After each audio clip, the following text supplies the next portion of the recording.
I have been called a mad scientist. I have stolen time and cheated fate. I have shaken the universe and beyond. My name is Walter Bishop, and I have a plan to save the world. Hello. We will protect the future of mankind. Without him, we lose everything. We will triumph over our oppressors. Run complete and thorough diagnostics. Find out what it is. We will face one final battle. No building is impenetrable. How do we get in? We need to bypass security altogether. How? The other side? 1, 2...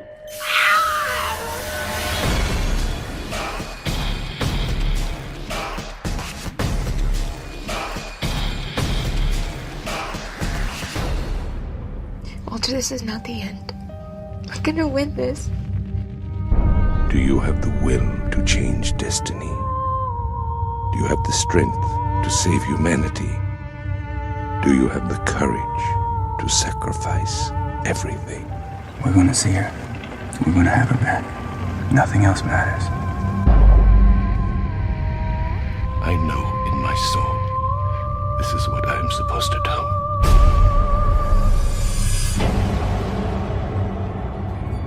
You are trapped in this room with me. They are trapped in this era with me. And it is only a matter of time before I apprehend them.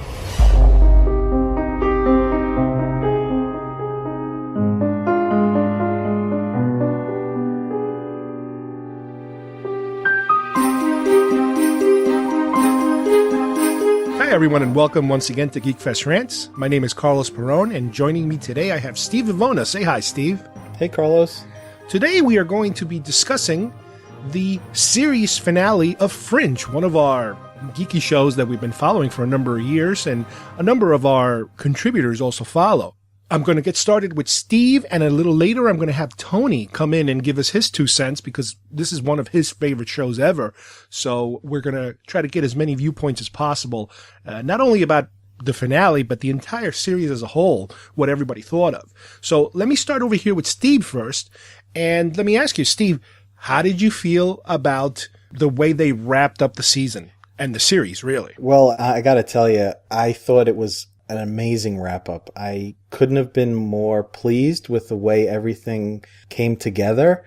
I guess from a sentimental point of view, I was happy to see that there was somewhat of a happy ending. It was a real happy ending for Peter and Olivia.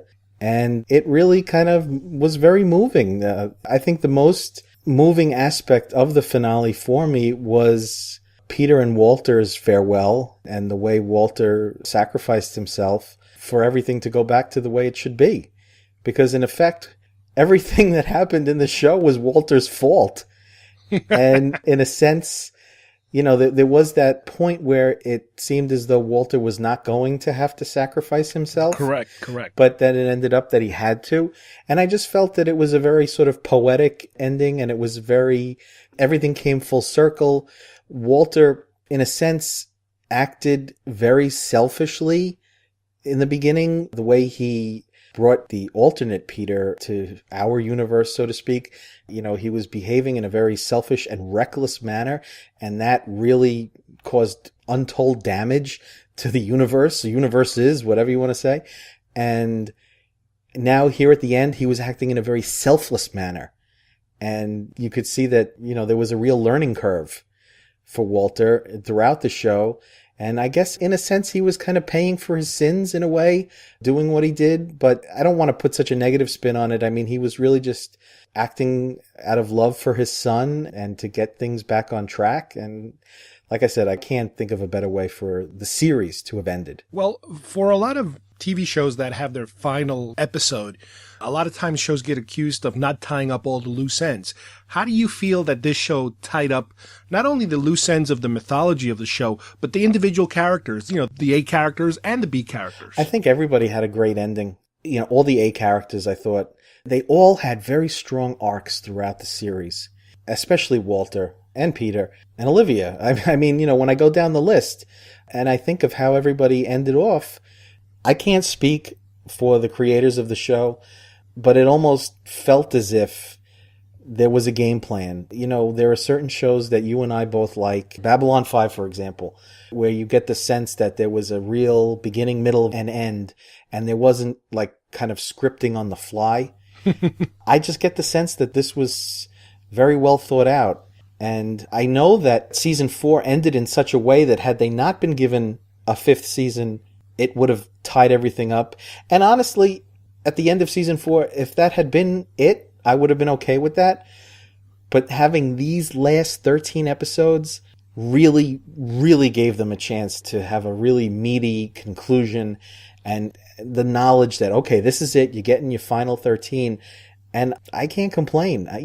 Obviously certain characters like Broyles, in the 5th season got a little bit of a short shrift. But as far as Walter, Peter, Olivia, Astrid even, I was very pleased. Do you think that the show always was meant to be what it was? You said before, you said it felt like they had a plan, but I remember when I first started watching the show, to me, it was starting to look a little bit like an X-Files Creature of the Week type of show. But then it started to kind of find its track, its road almost. Mm-hmm. And there are some definite highlights, during all these different seasons that you're like, okay, here's where we're going with this. Right. Did you ever imagine they would end up with the Observer storyline as the final one, especially since they've been kind of hiding them throughout the entire duration of the show? I felt like the Observers were always a mystery to me. And you always got the sense, though, that, they always appeared at a really critical moment in the series. And I almost got the sense that they were driving the series, in a way, like they were there in the background, and, you never really were completely certain where the hell they were from, what they were about, but they were making sure everything was heading in a certain direction. Yeah, and almost, I don't know if using the word control is appropriate, but, like almost they made sure that certain things happened in a certain way, or if they didn't happen a certain way. Like, the biggest thing that comes to mind for me is the loss of Peter, and how Peter is erased, but then he comes back, and they have quite a hand in that, so I just get the sense that they're the ones keeping things on track. And you made the X-Files analogy before, and I have to say that I always liked the show. I liked the show from the very beginning. I felt like maybe the first season was probably the weakest, if I had to say, if I had it's not even criticism because it was so well done. But the whole Freak of the Week thing, I was like, but there was definitely, you felt that there was an arc. And once they got into the parallel universe and Walternate and everything that, went on there, that's when I thought the series really hit its stride. Mm-hmm. And I was very impressed with the mythology that they created. I mean, it was complex, but yet you could understand what was going on. It wasn't confusing, really, as long as you were paying attention. And everything that happened, just the way they built that world up, I thought was fascinating. And I loved the doppelganger characters, Walternate and Folivia and all that stuff. So I think that the show really, it just got better as it went along. I don't know if you agree, but that's how I feel. No, it definitely did. Definitely did. Now, as I compared it earlier to X-Files, one of the reasons I compare it to X-Files is because when X-Files started, again, when you go to the Creature of the Week, the Freak of the Week type of thing, it's a horror show. And then when it goes to the UFO side, it's a sci-fi show. Right. Same thing with this show. There were so many episodes, especially at first, that were Creature of the Week, and it was like kind of tempting to characterize the show as a horror show, but definitely at some point it focused on sci-fi. Now, if this would be classified as a sci-fi show, how would you rank it up there? Would it be among the best? Would it be the best? Or where would you throw it in there? You know how much I love shows like Star Trek and Babylon 5, Battlestar Galactica, the sort of hardcore, outer spacey sci-fi shows. But if I had to sort of rank Fringe, I would honestly put it in my top 10. Maybe not my top 5, okay, but definitely in my top 10. I loved it that much. And I was really sorry to see it go, even though it wrapped things up very nicely. And I was really happy just to see that Fox let the show breathe. You know, it was almost like, if I could just go off on just a little tangent, 10 years ago, Fox pulled the plug on Firefly, a show that, I think had real greatness about it. And, you always just wonder what that show would have been like had it lived a full life. And I'm not sure whether it's the internet or DVR ratings or what, but just the fact that a show like Fringe was able to survive for 5 seasons, almost based on viewer support. I just am stunned. And the way the tide has turned for, shows like this after what happened to Firefly, now 10 years later, you see a show like Fringe get 5 seasons and get to tell a very sort of complex story with a detailed mythology and great arcs. Yeah, talk about a show that you can't jump into the middle of it. Oh, no. Oh, absolutely not. And that's tough. I mean, how do you build a viewership when, once you're in season 2 or season 3, unless they grab the DVDs, which is certainly possible. But yeah. I'm sure a lot of people caught up with the show, DVD or, Netflix, streaming them or any possible way to catch up to it. Yeah, no, I had a few friends that definitely did that. Now, let me ask you another question. Did you enjoy, because I really did, the scene near the end where they're running through that building and they're releasing these pathogens, and the pathogens are creatures and things from older episodes? Yeah, that was wild. That was a nice little throwback. It's like they're reminding everybody of where this show came from. Mm-hmm. I have to tell you that it's sometimes another show that has even more dense mythology than Fringe was Lost. And it was hard for me, and it is hard for me, to sort of remember stuff that happened in season 1 and season 2. Mm-hmm. I won't lie. I had to sort of, brush up on like Wikipedia before I, started talking to you about this because, obviously season 5 is fresh in my mind, but like season 1, I'm like, okay, what this happened and that happened, because it's such a dense mythology. Right. And not only that, but there's such monumental shifts in each season where the focus changes. This isn't like from beginning to end. They're always after the same thing. Right. There's monumental shifts from season to season. And it's a good thing you mentioned that, because up next we have Tony, who's going to help us kind of sort out how the show progressed from season to season before he tells us about the actual finale and how he felt about it. Because like I said before, he's a huge fan of this show. Oh, I know. So let's listen to Tony as he discusses the show. Great. All right, Tony. Well, tell me now a little bit about your views of Fringe, because I know we talked in the past when we talked about upcoming, returning shows and mid-season shows and all this stuff. Fringe always comes up when we talk about all these shows. Tell me a little bit about how you feel about the series as a whole, and then we'll discuss a little bit of the actual finale of the series, which finished, not too long ago. Right. I will go so far as to say that Fringe is the best sci-fi TV series ever. What? Better than Battlestar Galactica. In some ways, superior to Lost. And even though I'm not a Star Trek fan, sorry Trekkies, but it's better than Star Trek. Okay, this interview's over. We're done. Well, you want me to explain why? All right, go ahead. All right, I will say, like, a show like Galactica, it started really strong. First couple of seasons, super strong. As it went on, I felt like it diminished, especially when it got to revealing those secret Cylons and everything. To me, the end was okay, but I think it lost something along the way. Lost also started strong. I still liked it throughout, but it became very sprawling after season 1. Season 1 was very focused on those characters on the island, and then it just became so big with all these story threads going all over the place. Fringe, on the other hand, it started kind of not knowing what it wanted, or maybe it knew what it wanted to be. It wanted to be like this X-Files Monster of the Week while establishing its own mythology. I rewatched season 1 recently. I can see it kind of starting somewhere, then maybe halfway through the season it kind of tried to change itself a little bit.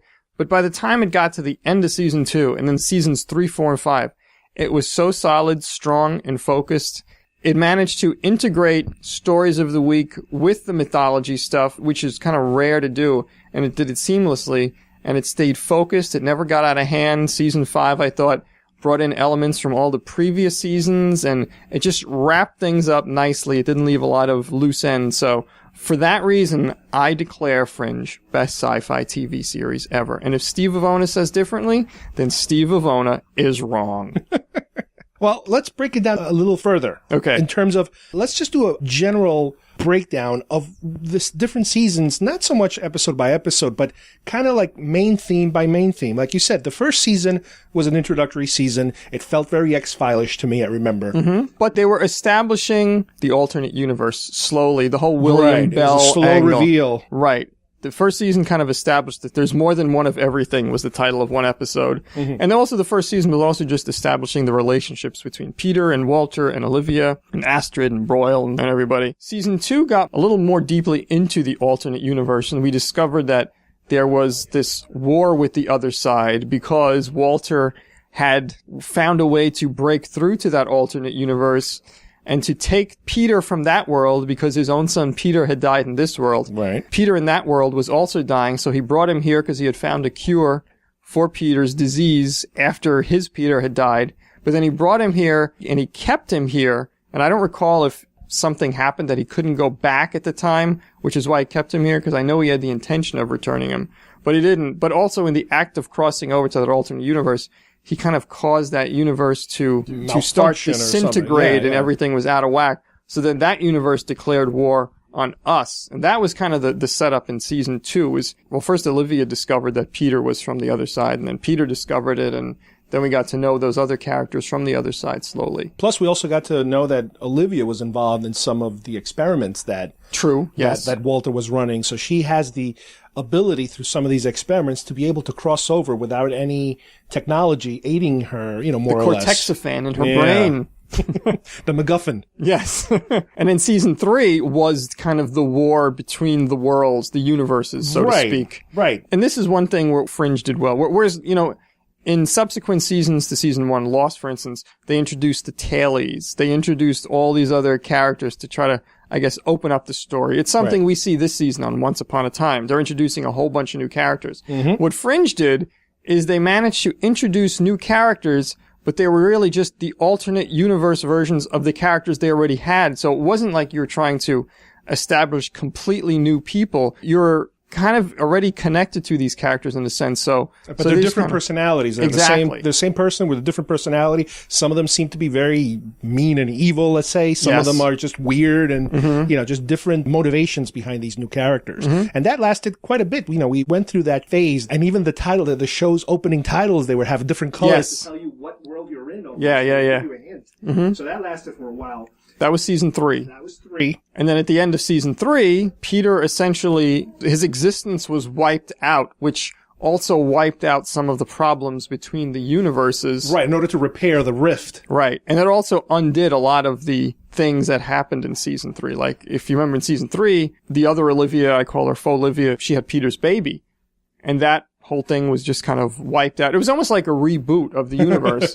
But Peter was loved when he was here intensely, so his existence never really faded. So in season 4, he was almost like a ghost. He managed to come back, and yet everybody, because his existence would basically had been wiped out back to the time he was a child. So a lot of the stuff that we had seen happen in the previous seasons hadn't happened in this universe, in the season 4 universe. So Walter was different.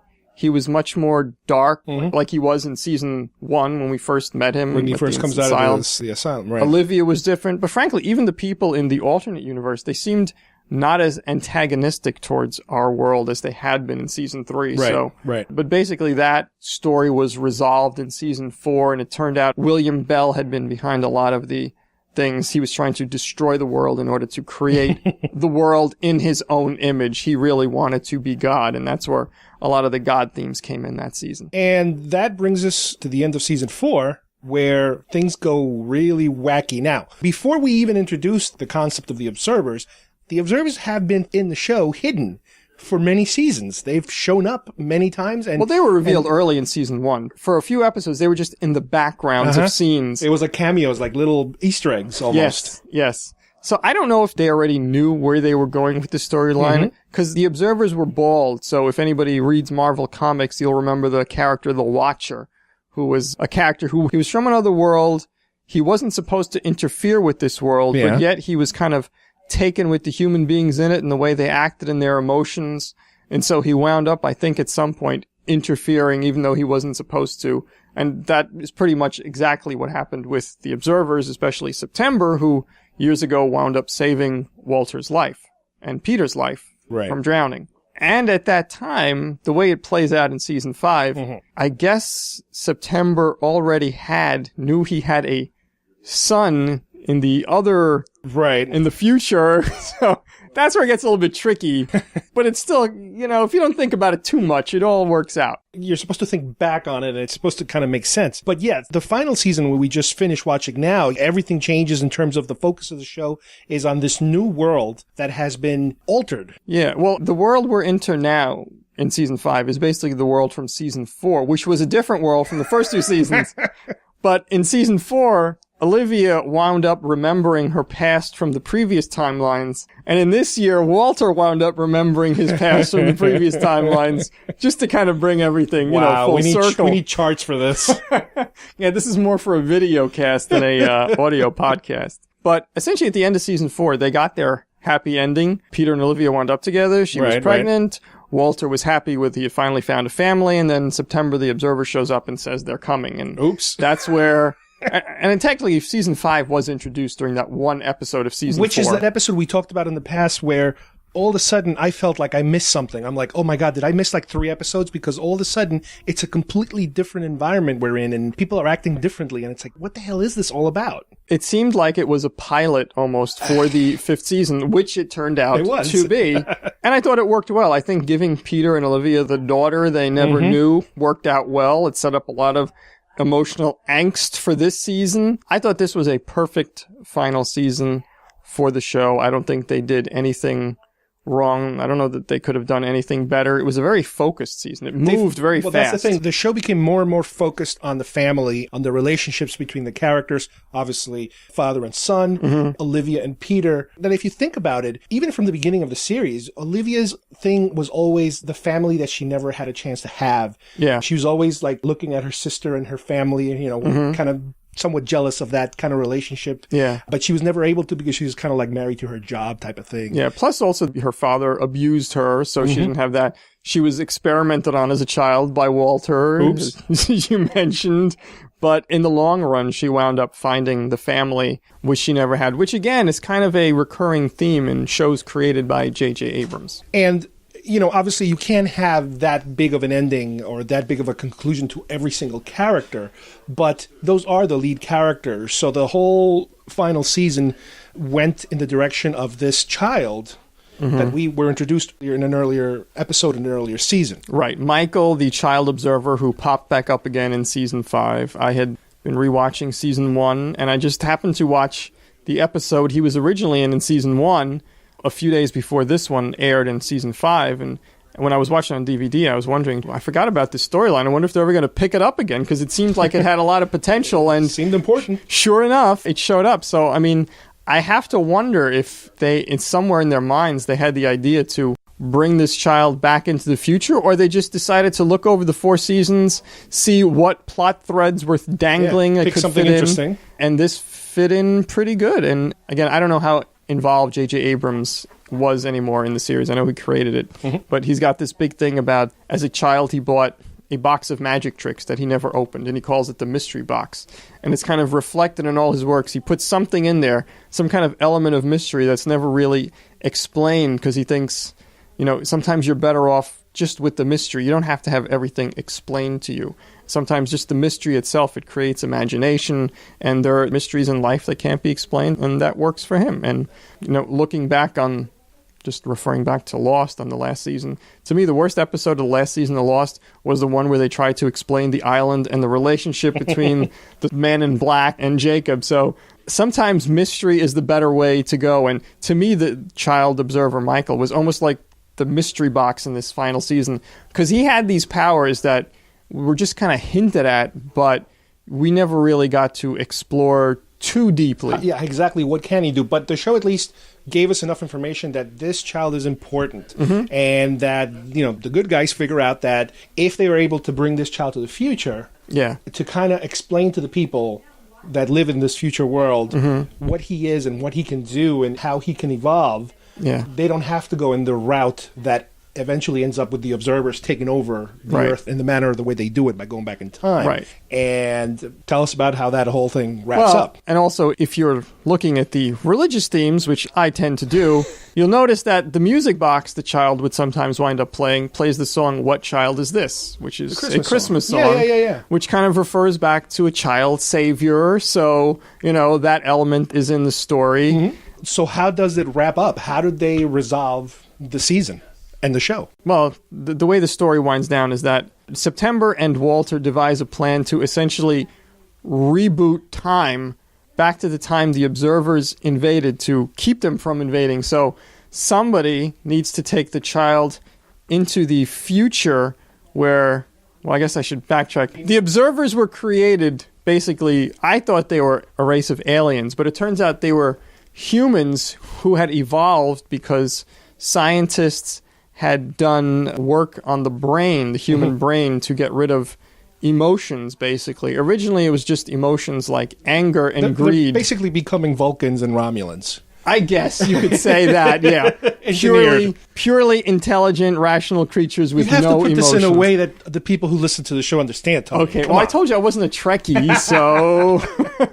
But ironically, it goes back to Star Trek in a funny way. I guess It's so, just yeah, J.J. yeah. Abrams' Yeah. language. So essentially, science made human beings evolve in a way that completely got rid of their emotions, and somehow this child wound up with emotions, even though there was like a minus 1% Right. chance In or spite something. of all the odds, he was able to maintain. And now it's a little bit of a MacGuffin. He has certain emotions, but he also seems to have certain powers that even the observers don't have. Yeah.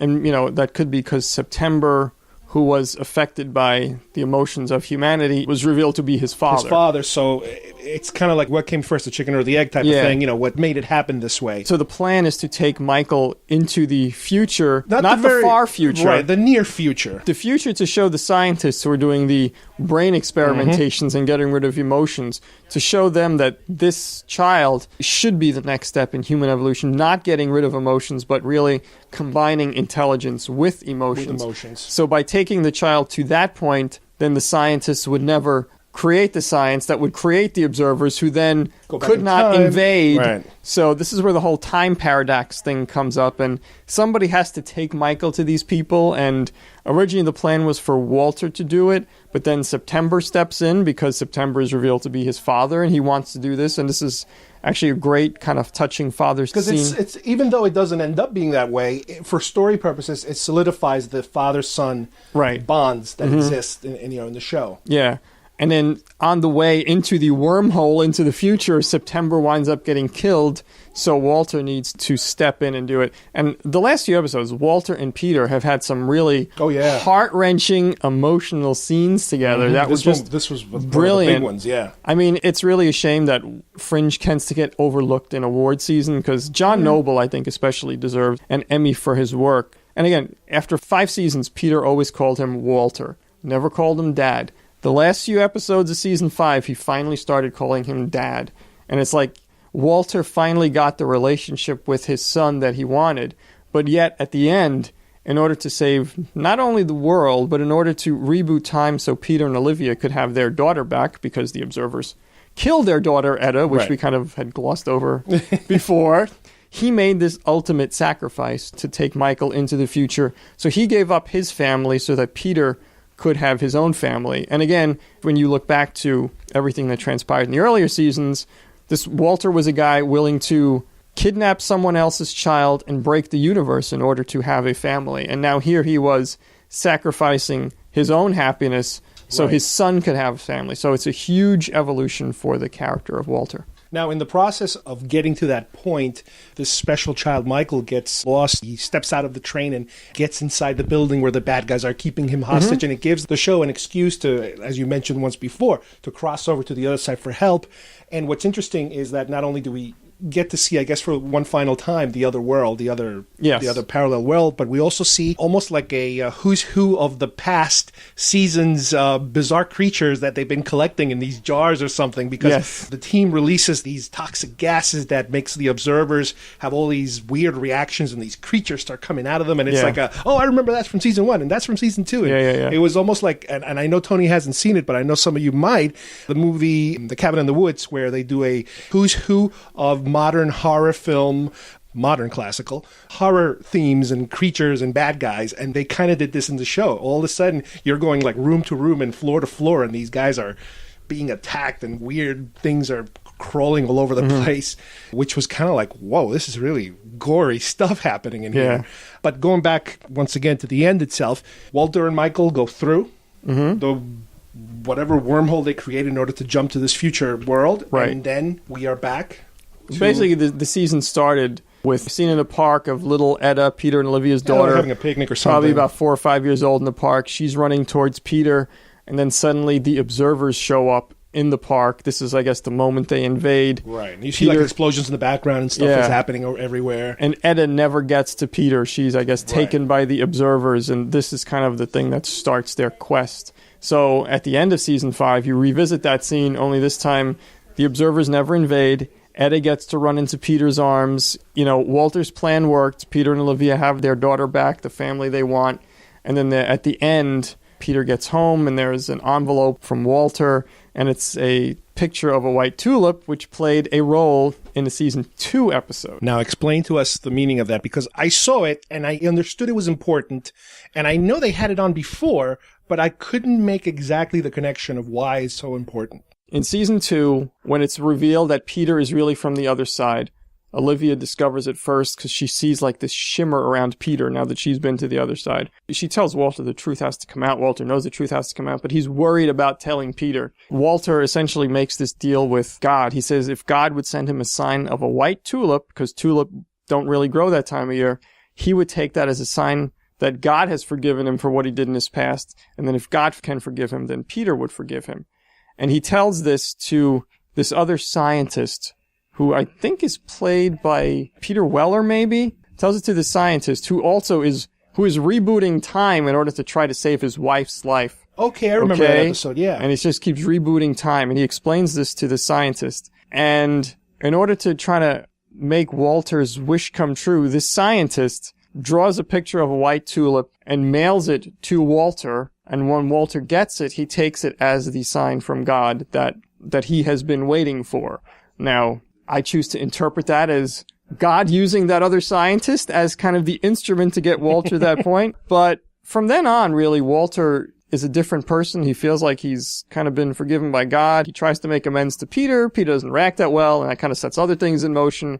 But basically, the white tulip is the symbol that kind of God is present, love remains, and that's really that final image in the story meant to me. I don't think Peter seemed to really know what it meant, but I think that was a sign to viewers. Right, because if you think about it, I mean, whatever happened in those past episodes, they're still in the memories of everybody, because the disappearance of their daughter, that event, happened way later in their lives, like 5 years later, because the girl is like 4, 5, 6 years old, something like that. So, first of all, the question I have for you is, how would Walter have sent that to Peter? I think it seems like, because remember, Walter in September put this plan in motion years ago. It's a loop. Yeah.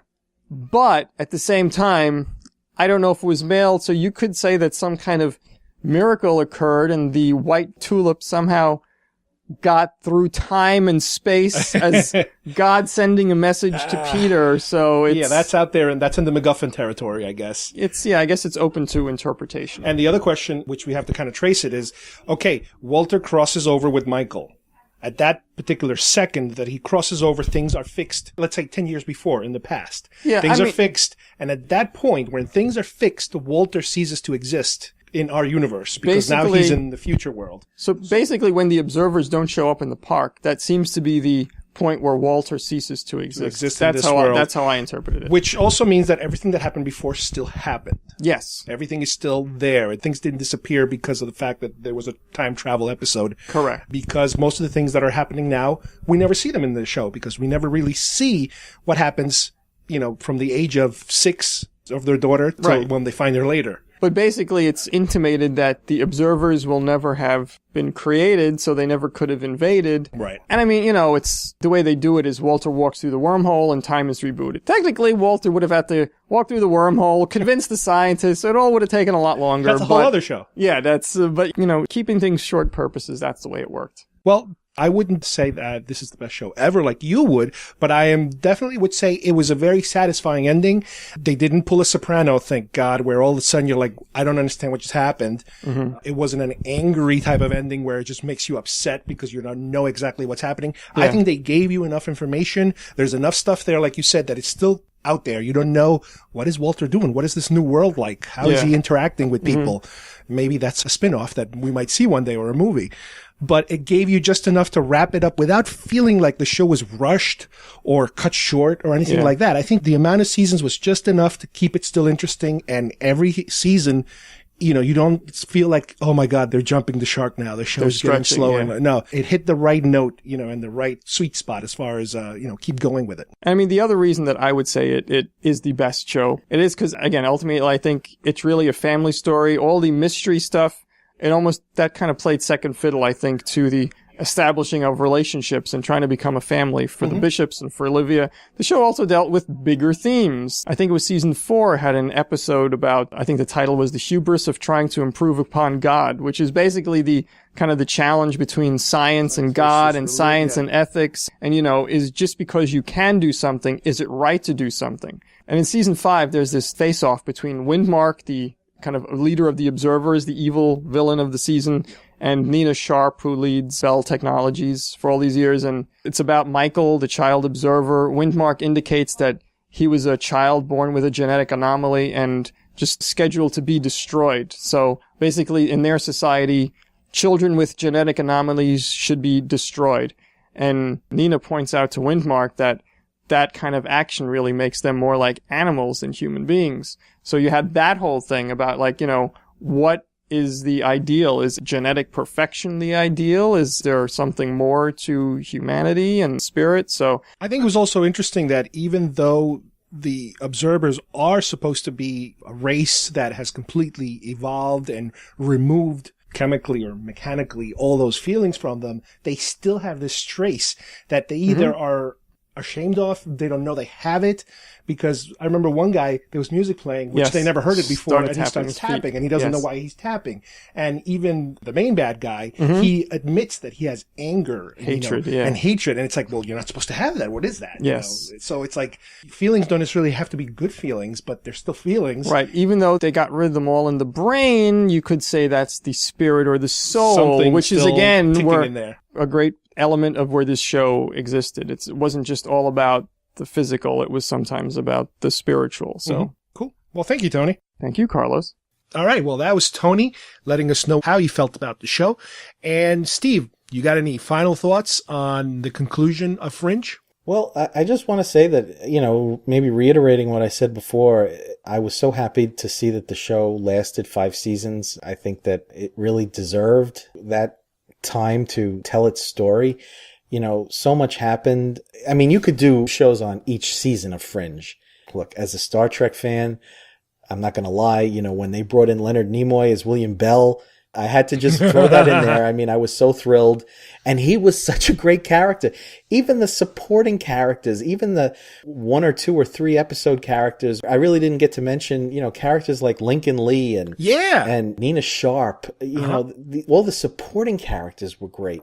And I thought that for the few episodes that Nimoy was in, he had such a great rapport with John Noble. And it was almost as though these guys had worked together. I mean, you really believed their relationship and that these 2 actors had been together for 30, 40 years. I mean, the relationship. Well, lucky for us, the J.J. Abrams connection with Nimoy.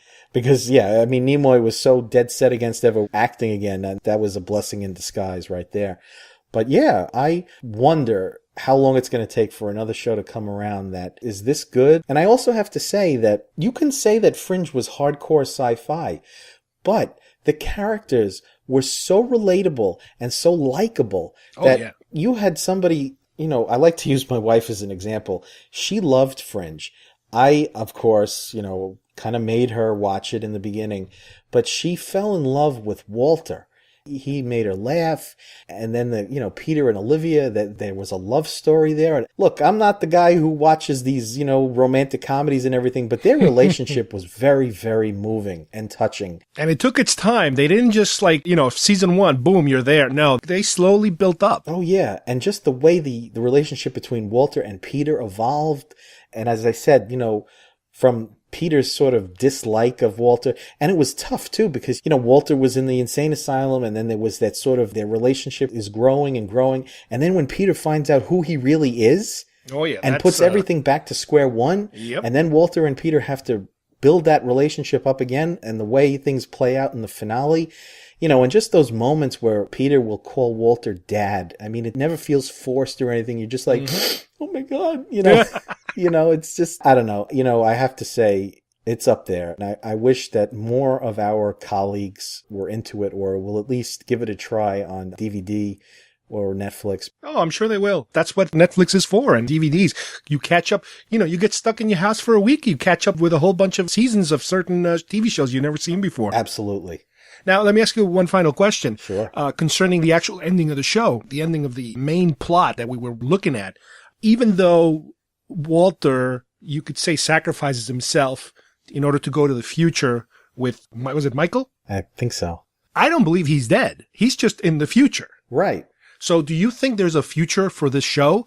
Whether maybe a movie or a sequel series or offshoot movie or anything like that? We've had this discussion before with Lost, and, if there was ever any more content to be had with Fringe in terms of TV movies or theatrical movies, and they were done with the same care and by the same people, I'd be all for it.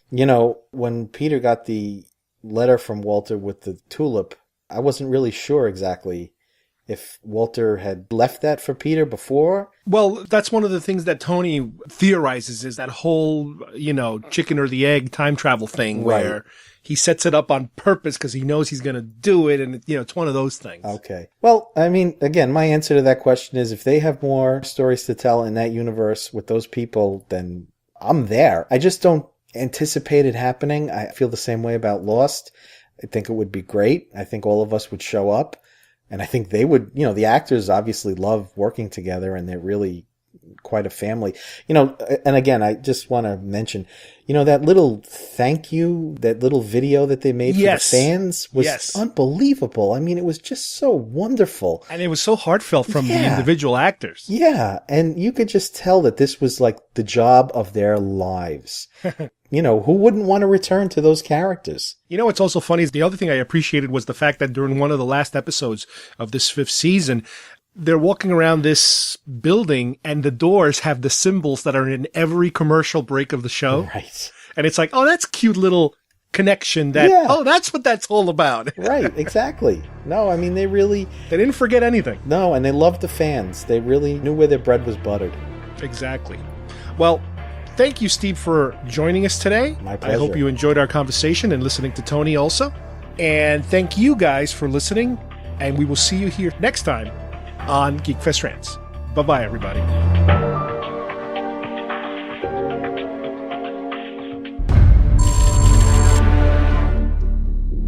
To all of you who have stuck with us for these 5 years, thank you so much. I hope we do you right with this final episode, and I hope you have enjoyed the ride as much as I have. Thank you. Okay, this is really sad. It's been a wonderful time, and we would never have had the run we had if you hadn't cared about the show and made your concerns and wishes known. The response of fans is more important than you may know. It is the lifeblood of shows like this that are complicated and difficult and not for everyone and not easy. So we would never have been able to continue if it hadn't been for your appreciation of the complexity and the interesting quest that these writers had for this show. So, boundless thanks. To the fans of Fringe, this is completely impromptu, so, and I'm going to try to say this without getting too emotional, but we wouldn't be here without you. It's funny to say this about something that you're a part of because it seems self-serving, but I feel that Fringe is really in a class by itself. It's been an epic science fiction series, and it's a show that would not have made it to the 5th season without you. So, thanks. Thank you so much, everybody, for watching our show. Whether you started in the beginning of the series in season 1, or if you heard about it and somebody told you that you should catch up and get into the show. But it's been a pretty amazing 5 years, and we're all really thrilled to have been a part of it and to have met so many of you amazing people at Comic-Cons and on the street and at big events, and finding out what a big important part of your life this show ended up being. So that's been pretty great, and hopefully we'll all be able to keep you as fans and other really amazing, awesome projects in the future, although nothing is ever going to compare to Fringe. I don't know how to thank the people that have watched and supported this show for as long as it's been on air. Everything that I say seems just so insignificant, really, to the amount of gratitude I feel. So sincerely, thank you, and I hope that you're satisfied and happy to say goodbye. Well, I've said it so many times and meant it each time, but now this is probably the last time I'll get to talk to you from Walter Bishop's position.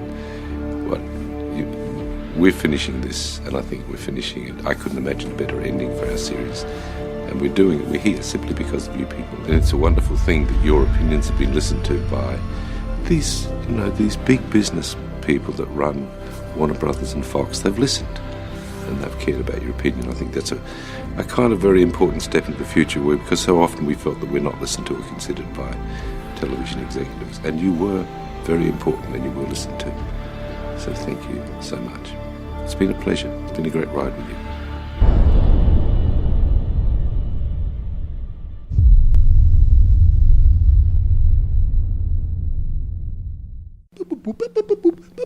Stop.